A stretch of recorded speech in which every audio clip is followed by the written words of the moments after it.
বন্ধুরা, আজকে তোমাদের একটি মজার গল্প শোনাবো।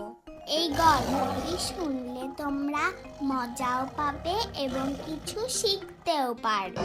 চলো তাহলে গল্পটা শুরু করা যাক। ও হ্যাঁ, এই গল্পটা কিন্তু শেষ পর্যন্ত শুনবে, তাহলেই কিছু শিখতে পারবে। একটি জঙ্গলে পাশাপাশি বাস করত একটি খরগোশ এবং একটি কচ্ছপ। দুজনের খুব বন্ধুত্ব ছিল, তাই বলে তাদের ঝগড়া যে হতো না তা কিন্তু না। একদিন হলো কি জানো, দুজন একসাথে বেড়াতে বের হলো। কচ্ছপের ধীরে ধীরে হাঁটা দেখে খরগোশের খুব হাসি পেল। খরগোশের হাসি দেখে কচ্ছপ গম্ভীর হয়ে জিজ্ঞেস করলো, কি ব্যাপার খরগোশ, তুমি হাসছো কেন? খরগোশ হেসে উত্তর দিল, তোমার যে হাঁটার গতি, না হেসে উপায় আছে?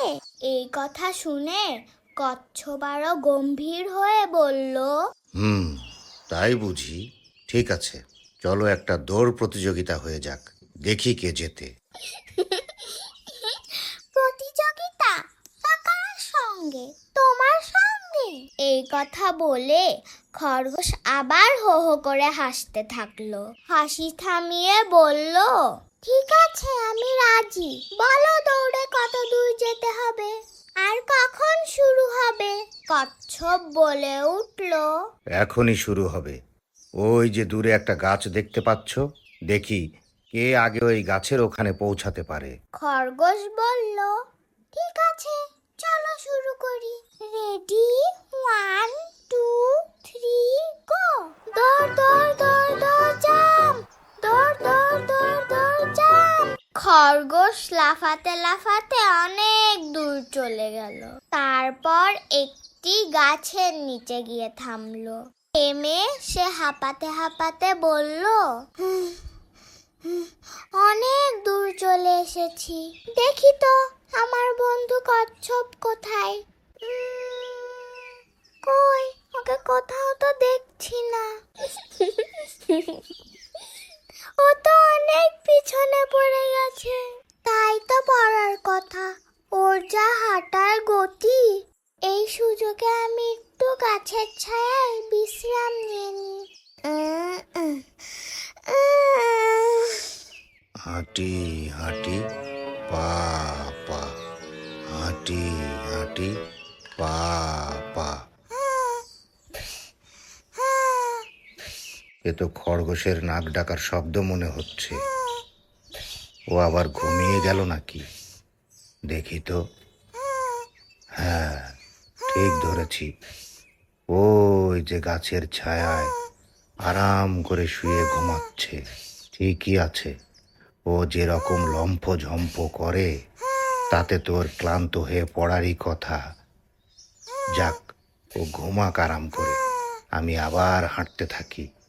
হাঁটি হাঁটি পা পা, হাঁটি হাঁটি পা পা। এইভাবে কচ্ছপ হেলে দুলে চলতেই থাকলো, আর এইদিকে খরগোশ নাক ডেকে ঘুমাতেই থাকলো। তারপর কি হলো জানো বন্ধুরা? হ্যাঁ, এই তো, আর একটু হলেই আমি প্রতিযোগিতার শেষ জায়গায় পৌঁছে যাব। তারপর আমি জিতে যাব। তাড়াতাড়ি একটু হাঁটি হাঁটি হাঁটি পা পা, হাঁটি হাঁটি পা পা। আর এইদিকে হঠাৎ খরগোশের ঘুম ভেঙে গেল।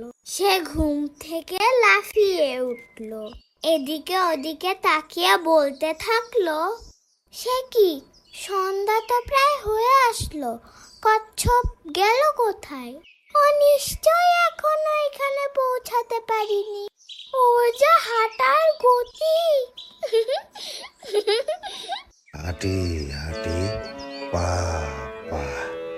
হ্যাঁ, এই তো আমি পৌঁছে গেছি, আমি জিতে গেছি। তারপর হঠাৎ খরগোশের চোখ পড়ল কচ্ছপটির দিকে। সে দেখলো কচ্ছপ পৌঁছে গেছে। তার মানে কচ্ছপ জিতে গেছে। খরগোশ কাঁদতে কাঁদতে বলে উঠলো, হ্যাঁ হ্যাঁ, কচ্ছপ তো জিতে গেছে, আমি তো হেরে গেছি। বলো তো বন্ধুরা, এই গল্পটি থেকে আমরা কি শিখলাম? শিখলাম যে কোনো কিছুতে তাড়াহুড়ো করতে নেই, লক্ষ্যে পৌঁছাতে ধীর স্থির হতে হয়, ঠান্ডা মাথায় বুদ্ধি খাটিয়ে লক্ষ্যে পৌঁছাতে হয়। এই চ্যানেলটি কিন্তু সাবস্ক্রাইব করে রাখবে বন্ধুরা। আমি আবার আসবো নতুন গল্প নিয়ে। সবাই ভালো থেকো, সুস্থ থেকো। আজকের মতো তাহলে টাটা।